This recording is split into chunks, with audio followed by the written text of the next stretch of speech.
राधे। आज मैं आपको पुरुषोत्तम मास के महात्म्य का 30वां अध्याय सुनाने जा रही हूँ।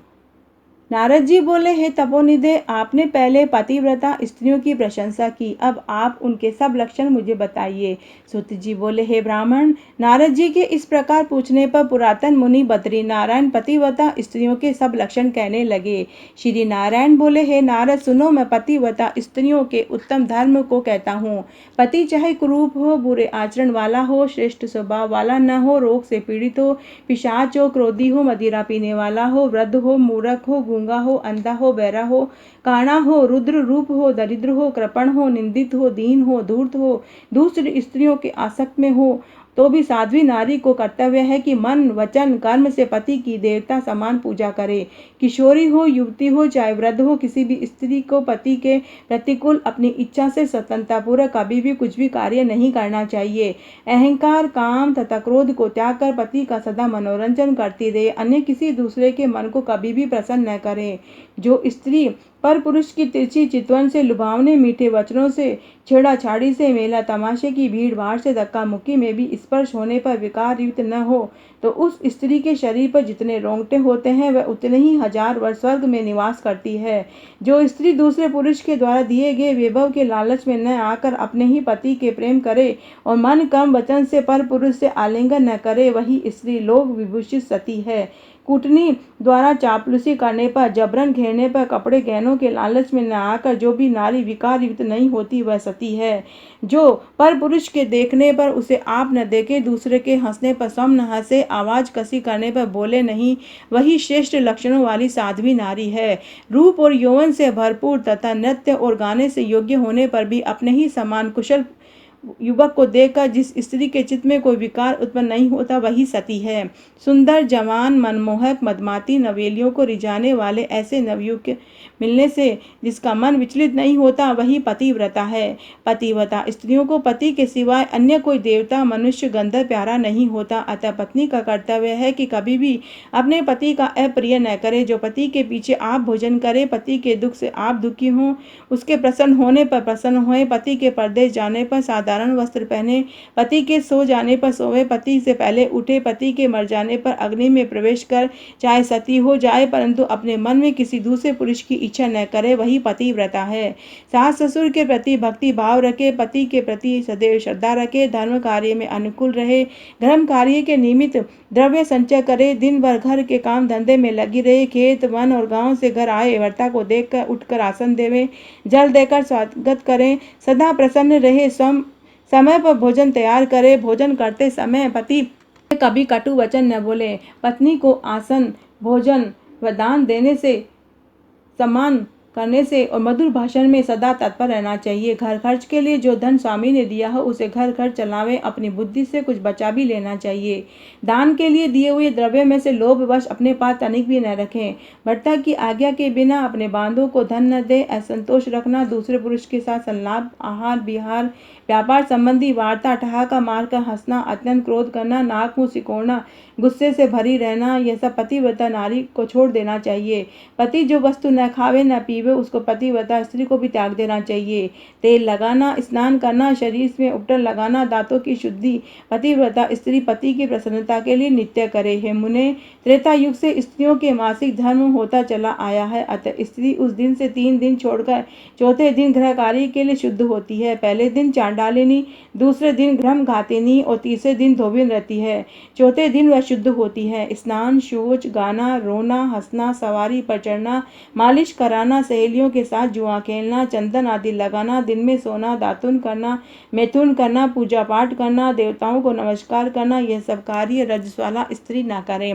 रजस्वाला में न स्पर्श करे, न संभाषण करे। रजस्वाला स्त्री अपना मुख 3 दिन तक न दिखावे। जब तक स्नान करके शुद्ध न हो जाए तब तक बोले नहीं।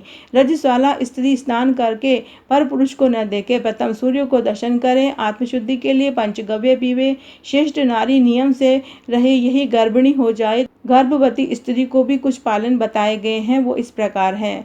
वस्त्र और आभूषण पहन कर रहें, अपने भर्ता को प्रिय करने में लगी रहें, सदा प्रसन्न मुख, धर्म में तत्पर, शुद्ध रहें, अपनी आत्मरक्षा करें, विभीषणों से विभूषित रहें, वास्तु देवता का पूजन करती रहें जिससे गर्भ की रक्षा होती रहे।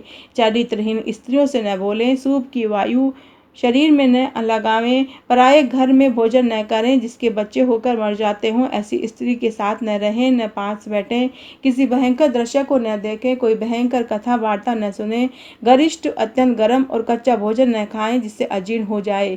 इस प्रकार आचरण करने से पतिव्रता स्त्री श्रेष्ठ पुत्र प्राप्त करती है। विपरीत आचरण करने से या तो गर्भ गिर जाता है या स्तंभ न होने से भय रहता है। अपने ही गुणहीन सोच की निंदा न करें। राग, द्वेष, ढा आदि उत्पन्न होने पर भी आपस में एक दूसरे के प्रति कटु शब्द न कहें, न एक दूसरे का नाम लें, न एक दूसरे का बखान करें।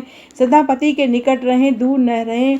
पति के कहे हुए नियम स्थान पर रहें। अपनी स्वेच्छा से दिशाओं और दूसरे मनुष्यों को न देखें। हास्य विलास से पति का मुख कमल देखें। यदि पति कथा आदि कहे तो उसे आदर पूर्वक सुने। पति के प्रवचन के समय किसी अन्य नारी से न बोलें। मैथुन की उत्कंठा वाली कामुनी को यदि पति रमण स्थान पर बुलावे तो तुरंत जाएं। उत्साह पूर्वक पति गाता हो तो प्रसन्न मन होकर सुने। गाते हुए पति को देखकर आनंद मग्न हो जाएं। उदास तथा व्याकुल चित्त से पति के पास नहीं बैठे। लड़ाई के योग्य वाली बातें होने पर भी पति से कभी लड़े नहीं। पति द्वारा झिड़की गई, निंदित, ताड़ना की गई के दुख से दुखित होने पर भी भय त्याग कर पति को कंठ से लगावें। ऊंचे स्वर से न रोवें, न पति को कोसें। स्त्री अपने घर से भागकर बाहर न जाएं। उत्सव आदि व भाई बंधुओं के घर जाना हो तो पति की आज्ञा लेकर जाएं। वहां बहुत देर तक न रहें। अपने घर शीघ्र चली आवें। पति विदेश जाता हो तो शुभ वचन बोलें, अशुभ बात मुंह से न निकालें। निषेध शब्द कहकर रोके या रोवे नहीं। पति के विदेश जाने के बाद उपटन न लगाएं। पति की रक्षा के लिए व्रत, पूजा पाठ, शुभ कर्म करती रहें। सास ससुर के निकट सोवें, अन्य जगह नहीं। प्रतिदिन अपने पति की कुशलक्षेम के समाचार पाने के लिए खबर लेती रहें तथा देवी देवताओं से मनोती मांगती रहें। पति के परदेश होने पर पतिव्रता स्त्री श्रृंगार न करें। साधारण वस्त्र पहने, बिंदी काजल न लगावें, सुगंधित वस्तु न लगावें, चोटी न बनावें, नाखून न काटें, दांतों में मिस्सी न लगाएं। जोर जोर से हंसना, दूसरों से दिल लगी करना, पुरुषों की चाल ढाल पर विचार करना, इच्छा पूर्वक घूमना फिरना, पर पुरुषों के अंग मालिश करना, एक वस्त्र से फिरना, लज्जा रहित होना, ये सब अनेक प्रकार के दोष स्त्रियों को अत्यंत दुखदायी कहे हैं। स्त्री को उचित है कि घर का कामकाज करके शरीर में हल्दी का उपटन लगाकर शुद्ध जल से स्नान करके स्वच्छ श्रृंगार करे। पति के बुलाने पर स्त्री मुस्कुराती हुई मन, वाणी और कामना सहित घर का कामकाज छोड़कर पति के पास जाकर कहे कि हे स्वामी, किस लिए याद किया, कहिए। द्वार पर बहुत देर तक खड़ी न रहें, नहीं बैठें। पति द्वारा दी हुई वस्तु कभी दूसरों को ना दें। पति की झूठन, मिठाई, अन्न, फल आदि को प्रसाद समझकर खावें। सदा प्रसन्न रहें। सुख से सोते हुए, बैठे हुए या इच्छा कीड़ा करते पति को कभी न उठावें। कहीं अकेली न जाएं। नंगी स्नान न करें। पति से द्वेष करने वाली स्त्री को कभी पतिव्रता न समझें।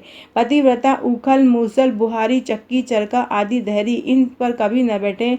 यदि नारी को तीर्थ स्नान करने की इच्छा हो तो पति का चरणों तक पान कर लें, क्योंकि महादेव और विष्णु से भी अधिक स्त्री के लिए पति श्रेष्ठ है। जो बिना पति की आज्ञा के व्रत, उपवास, नियम करती हैं वह अपने पति की आयु घटाकर नरक में जाती हैं। पति के किसी कार्य के कहने पर जो उसका क्रोध से उल्टा जवाब देती हैं वह निर्जन वन की कुतिया व गीदड़ बनती हैं।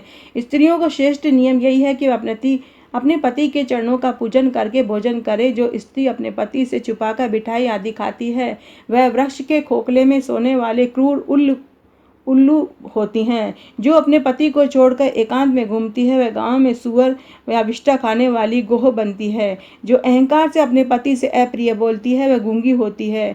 जो अपनी सोच से ईर्ष्या करती है वह दूसरे जन्म में दरिद्र होती है। जो अपने पति की दृष्टि बचाकर दूसरे पुरुष को देखती है वह बेडौल मुख वाली काणी कुरूप होती है। जो पति को बाहर से आई हुई देकर, जल, आसन, तांबूल देकर, पंखा से हवा कर, पैर दबाकर, मीठा बोलकर सुख देती है उसको पतिव्रताओं में पंडितों ने कुल चूड़ामणि कहा है। पति ही देवता, गुरु, धर्म, तीर्थ और व्रत है, ऐसा मानकर सबके बदले एकमात्र पति की पूजा करें।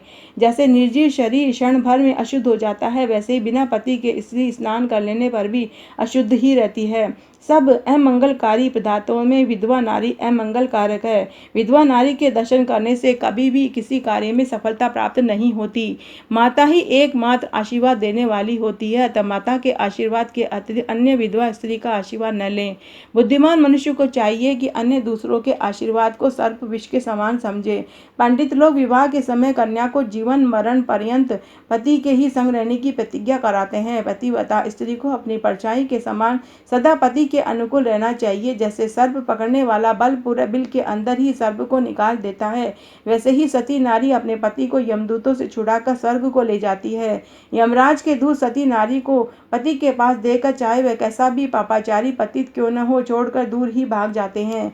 पतिव्रता स्त्री के शरीर पर जितने रोंगटे होते हैं, उतने ही करोड़ों वर्ष वह अपने पति के साथ स्वर्ग के सुखों का उपभोग करती है। दुराचारिणी नारी अपना शील भंग करके अपने पिता तथा पति दोनों कुलों को डुबोकर नष्ट कर देती है और इस लोक व परलोक दोनों में दुखी रहती है।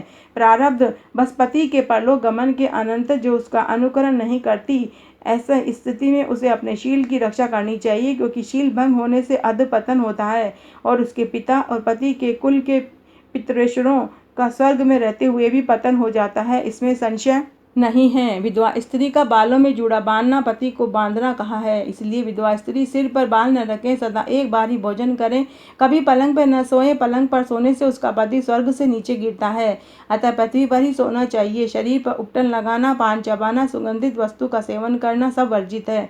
नित्य प्रति कुछ तेल तथा जल से पति को तर्पण करें। पति के पिता और उनके पिता का नाम तथा गोत्र उच्चारण करके तर्पण करें। सदा सफेद वस्त्र धारण करने, अन्य रंग के सजावटी वस्त्र धारण करने से रौरव नरक में जाती हैं। इस प्रकार कहे हुए नियमानुसार कहने से विधवा स्त्री भी पतिव्रता कहलाती है। श्री नारायण बोले, सब लोगों और सब देवताओं में पति के सिवाय अन्य कोई भी देवता नहीं है। पति की प्रसन्नता से भी सब कामनाएं पूरी होती है और पति की अप्रसन्नता से सब कामनाएं नष्ट हो जाती है। जिस पति से संतान होती है उसी की पूजा करें, उसी के कारण अनेक प्रकार के भोग विलास, शैया, आसन, नाना प्रकार के भोजन, वस्त्र, आभूषण, गंध और कीर्ति आदि इस लोक और परलोक में मिलती है। तो आज मैंने आपको 30वां अध्याय सुनाया। अगर आपको ये पसंद आता है तो अपने दोस्तों और रिश्तेदारों में ज़्यादा से ज़्यादा शेयर करके पुण्य कमाएं। धन्यवाद।